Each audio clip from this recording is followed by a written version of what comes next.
The morning of the advanced corps audition began like any other for Kiana Bennett. She rose before dawn, her heart humming with the familiar thrill of anticipation. In the mirror of her small studio apartment, she meticulously braided her hair into a crown of thick, glossy plaits, before twisting them into a tight chignon. She fitted her leotard and tights, slid on her satin point shoes, and tucked a fine net over her braids so that no loose curl would escape. Each gesture felt sacred. This was her ritual of preparation after years of learning to harmonize her natural style with classical discipline. At Crown Point Ballet Academy's lofty studios, the polished maple floor gleamed under the morning light. Kiana joined the other dancers in pliés at the barre, counting each movement in whispered unison. Her teacher's praise had been steady. Her lines were impeccable, her balance peerless, and her musicality intuitive. As the artistic director watched from his perch, she poured every ounce of discipline into every arabesque and pirouette, determined that today she would earn her place among the Academy's elite. Moments after the final combinations, the director summoned her to the side. She approached with bright confidence, only to be met with a polite but distant nod. "Kiana, your technique is outstanding," he began, voice measured. His eyes flicked to the braided net at her crown. "However, our corps de ballet strives for visual uniformity. We require all dancers to present a more classical aesthetic. I'm afraid your hair, while beautifully done, doesn't align with our traditional look." His words fell like weights on her chest. She pressed her lips together, recalling every painstaking hour spent mastering her craft. In that moment, she realized that no amount of precision could erase the assumption that her heritage somehow disrupted the art form she loved. Yai. The director offered a few rehearsed regrets and a promise that she would be considered for other opportunities. But the sting of being deemed too unique echoed in her ears far longer than any apology could reach. Outside the lofty studios, Kiana wrapped her braids in a scarf and exhaled the Academy's hush. The polished halls that had once felt like home now loomed with unspoken barriers. As she descended the staircase, her point shoes clicked against the steps like a heartbeat urging her forward. From rejection's embers, a quiet resolve ignited. If ballet would not welcome her braids, she would carry her artistry somewhere the world could see that true elegance was not bound by any single tradition. Just as the sky shifted from twilight to deep indigo, Kiana guided her car onto the flat rooftop of an abandoned textile mill on the city's edge. She wore her rehearsal leotard and wrapped a silk scarf around her braided bun to keep stray hairs in place against the night breeze. With practiced ease, she carried her point shoes, candle lanterns, and a portable dance bar to the building's parapet, setting them in a perfect line beneath the glow of a 1920s floodlight salvaged from an old theater. As she slipped on her satin point shoes and secured the ribbons around her ankles, the world below felt miles away. The skyline's silhouette, spires, cranes, and distant rooftops stretched before her like a silent audience. She took a steadying breath, feeling the cool air swirl through the gaps in her braided crown. Tonight she would perform not for the Academy's velvet seats, but for the city itself. She began with a slow reverence, head bowed, arms folded in first position. Then, launching into a series of pirouettes, she let her braids trail beneath her bun, each rotation catching the lantern light in gleaming spirals. The click of her point shoes on the tar surface echoed like distant bells. As the rhythm built, she transitioned into her original solo, a fusion of classical arabesques and the sharp staccato footwork of Afro-Caribbean dance. Her movements told a story of history and hope. She stretched into grand jetés that spoke of freedom, then grounded herself in rhythmic, earthbound steps that honored her ancestors. Below, a small group had gathered, fellow dancers, friends, and a lone videographer perched on the ledge, camera whirring softly. They watched in awed silence as Kiana leapt and spun, her braids a proud banner above each lifted step. She poured every ounce of her defiance into the choreography, a sudden adagio that held the audience on its breath, then a fierce allegro that sent her jeté soaring toward the city lights. When her final pose, a deep arabesque balanced on a single point, held firm against the wind, The group broke into hushed applause that rolled across the rooftop. The videographer called out, "That was incredible! You shifted the whole skyline tonight." Kiana let herself smile, cheeks warm from exertion and exhilaration. In that moment, she felt both the weight of exclusion and the lift of possibility. As the night deepened, the lanterns cast long shadows behind her, and she gathered her things with quiet pride. On the exposed rooftop, bathed in starlight and the glow of her own rebellion, Kiana had danced not just for herself, but for every dancer told her appearance didn't belong on stage, and she had shown them the beauty of braids in ballet. Within hours of posting her rooftop solo, Kiana watched the view count climb in real time. Notifications pinged relentlessly, as friends and strangers alike shared the footage. Her daring arabesques etched against the city skyline, the bold interplay of ballet lines and Caribbean rhythms, the proud silhouette of her braids unfurling with every pirouette.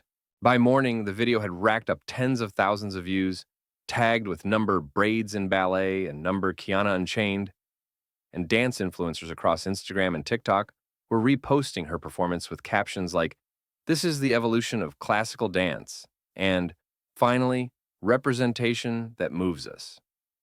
A renowned ballet blogger live-streamed a commentary, jaw-dropping as Kiana landed a series of jetés with flawless precision. University dance departments emailed their students, urging them to study her choreography. Local radio stations played audio clips of her pirouette count set to percussion loops, while morning TV stills froze on her final arabesque, the city lights glinting in the background. Even international outlets caught wind.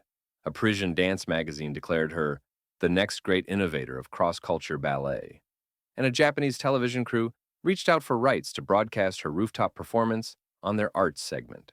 Back in the city, street corners buzzed with talk of her defiance. Young dancers in nearby studios arrived at class clutching printouts of the video. Braids freshly woven, ballet slippers newly shined, hearts brimming with possibility. Parents texted each other links, marveling that a single solo could spark such excitement. At the Crown Point box office, the phone lines lit up with callers demanding to know when Kiana Bennett would grace the official stage. Amid the digital roar, Kiana sat in her apartment, trembling as she scrolled through messages. Offers of guest choreography spots, invitations to speak at conferences on diversity in the arts, and personal notes from Black ballerinas thanking her for refusing to hide her hair. She paused on a tweet that read, "Today I saw myself in ballet for the first time." Tears welled in her eyes, not of joy alone, but of the weight lifted from generations of dancers who had been taught to suppress their heritage for the sake of uniformity. As the sun dipped below the skyline, Kiana realized that her solitary rooftop act had resonated far beyond the empty mill building. In every reshare, every comment, and every new braid worn in studios across the globe, her defiance had struck a collective chord, transforming exclusion into a viral movement that would challenge ballet's most deeply held conventions. And in that moment, she knew the eve of a new era was unfolding, one pirouette at a time. In the days after Kiana's video went viral, dance studios and community centers across the city began sending out invitations to join a movement that refused to let ballet remain confined by outdated standards. On a brisk Saturday morning, a flash mob of dancers gathered at the steps of Crown Point Ballet Academy, dozens of women and men in leotards and leggings, their braids and twists worn proudly atop their heads, kept in place by simple nets or wrapped scarves. As curious onlookers gathered, they struck a single synchronized piqué turns into an arabesque, then leapt together into a powerful grand jeté across the marble steps, an unmissable proclamation that their styles belonged on any stage. The next week, sister flash mobs erupted in 6 other neighborhoods, each group carefully choreographed to echo Kiana's rooftop solo, but infused with their own local flavor. In Little Italy, dancers in streetwear pirouetted around outdoor tables. In the artist district, performers in paint-splattered tutus wove through subway pylons. At the university quad, students in sneakers tapped out syncopated beats in tandem with arabesques. Videos of each pop-up flooded social media with the rallying cry number Braids in Ballet, uniting strangers in a tapestry of movement and protest. Under mounting public pressure, the Crown Point Board held a town hall meeting in the Academy's largest studio. Overflowing beyond capacity, the audience included proud parents of young dancers, alumni in well-worn practice shoes, and local council members whose seats groaned under the weight of community petitions. One by one, aspiring ballerinas shared their stories, hair dismissed as unprofessional. Auditions ended before their pliés ended, dreams deferred by a single strand that didn't conform. When the Academy's director rose to respond, he faced a room no longer swayed by tradition alone. Murmurs of "it's time to change" and "we see you" rose like a chorus as he acknowledged the Academy's blind spot. At last, he committed to revising the hair policy and opening a dialogue with Kiana and her allies. In that charged evening air, where protest had danced its way into policy, ballet's rigid boundaries began to crack, giving way to a future where every dancer's crown would be welcome beneath the spotlight. After the town hall meeting, the Crown Point Board retreated to draft concrete changes. Kiana was invited to join the new Diversity in Dance working group. Over the next 2 weeks, she and a small council of dancers, hairstylists, and administrators gathered in a sunlit rehearsal studio, its mirrors reflecting hopeful faces. They pored over policy drafts, arguing late into the evenings about language precise enough to prevent loopholes, yet flexible enough to honor every dancer's individuality. They began by defining approved classical presentation, not as a fixed hairstyle, but as any pulled-back, secure style that did not obscure the dancer's lines or risk falling loose during performance.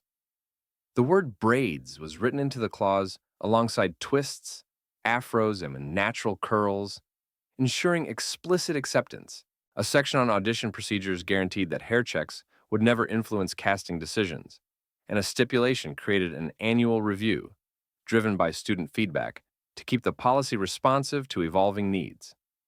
As the final draft was circulated, the working group organized a series of workshops for instructors and costume staff across all levels of the academy. In a cavernous studio, Kiana led a demonstration on braiding techniques that lay flat beneath bun nets, while veteran seamstresses showed how to tailor headpieces for diverse hair textures. Ballet masters practiced guiding hairpins without judgment, and costume crews learned to adjust tiaras and veils so they accommodated fuller styles. Laughter and shy relief mingled as longtime teachers shared their own early career insecurities, breaking down barriers born of decades in the studio. On the day the new policy was ratified, Kiana stood before the entire student body during morning roll call. She spoke of the journey, of every knock to her confidence and every rooftop pirouette that demanded recognition. Then, to underscore the change, she led the opening barre. Dancers of all backgrounds followed her through pliés, tendus, and jetés, their braids and curls peeking from nets and clips. The echo of synchronized feet on wood felt like a heartbeat, and as the final note of the port de bras settled, students broke into spontaneous applause, an affirming salute to a policy written not in ink alone, but in the collective will to uplift every dancer's identity. That evening, the Academy premiered its season with an inclusive corps de ballet, 12 dancers, each wearing the hairstyle that spoke to her heritage, moving in perfect unison through a new neoclassical suite commissioned to celebrate diversity. Critics later hailed the performance as a landmark in ballet's evolution, praising not only the artistry, but the authenticity on display. For Kiana, watching the dancers take their final bows under a thunder of applause, it was clear that her rooftop rebellion had blossomed into systemic change, ensuring that every future dancer could let her braids entwine with every arabesque on the grandest stages. Months later, Crown Point Ballet Academy welcomed its first cohort of heritage scholars. Young dancers from underrepresented communities awarded full scholarships and mentorships.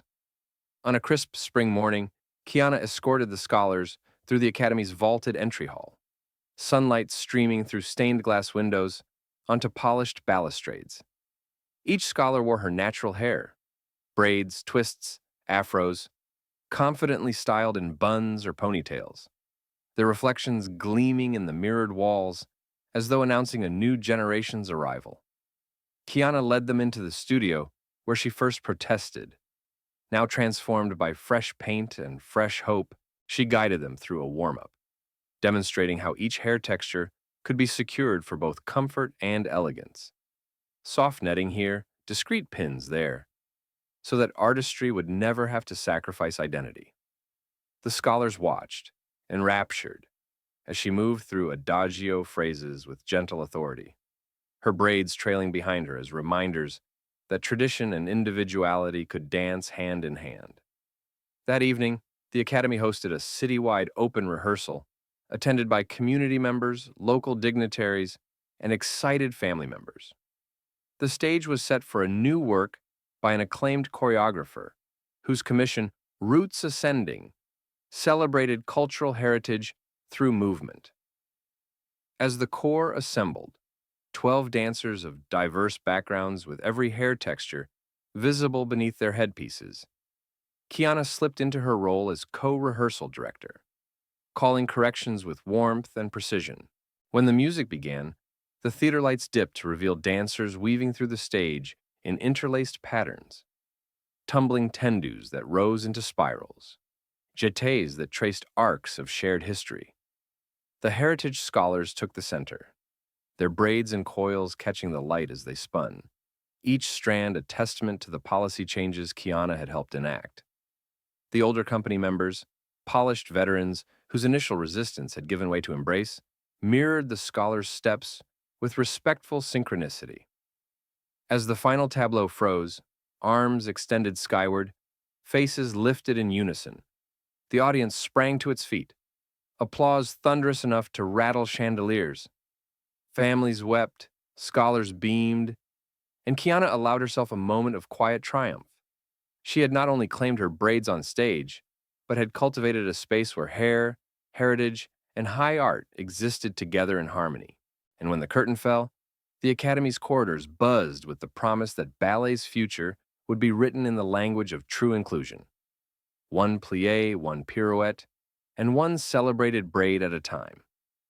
The night of the season's grand gala, the auditorium buzzed with anticipation unlike any before. Kiana stood backstage, fingertips grazing the hem of her costume, a sleek iridescent tunic designed to catch every spotlight beam. She glanced around at her fellow dancers, their hair pulled into elegant buns, crowned with braids, twists, and coils, as varied as the choreography itself. Tonight they would premiere Echoes of Home, a new ballet featuring movements inspired by Kiana's Rooftop solo, alongside traditional classical passages. When the velvet curtain rose, the corps de ballet filled the stage in a living kaleidoscope of motion. Kiana's opening solo began with a gentle arabesque that blossomed into a series of powerful leaps, each one a conversation between her ancestry and her art. The audience watched, captivated, as she wove Afro-Caribbean footwork into point choreography, her braids trailing like ribbons of defiance and pride.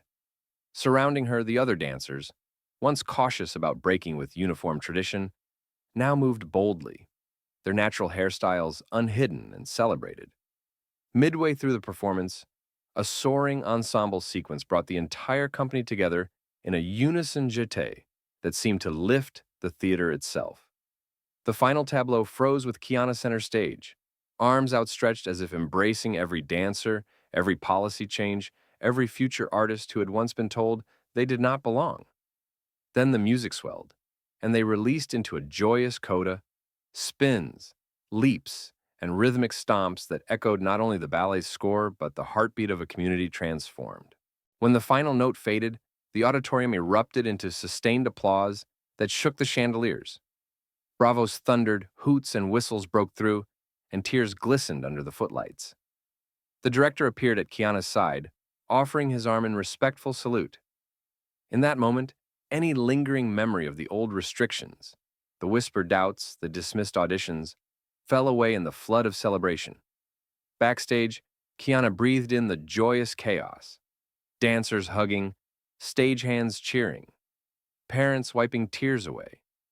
A young student slipped through the crowd to offer Kiana a single white rose tied with a ribbon that bore the words, "Braids in Ballet," a tribute to the journey that had begun on a rooftop and had now reached the grandest stage of all. As she accepted the rose, Kiana realized that her solitary act of defiance had blossomed into a movement that would ripple through ballet academies worldwide. That evening, as she walked home under the city lights, her pointe shoes silent on the pavement, Kiana felt the weight of history and progress resting lightly on her shoulders, her braids a crown of both struggle and triumph. And she knew that every performance from this moment forward would carry the promise she had fought for. That ballet, in its purest form, was a canvas broad enough to hold every dancer's heritage, every step a testament to the artistry born when tradition and individuality dance as one.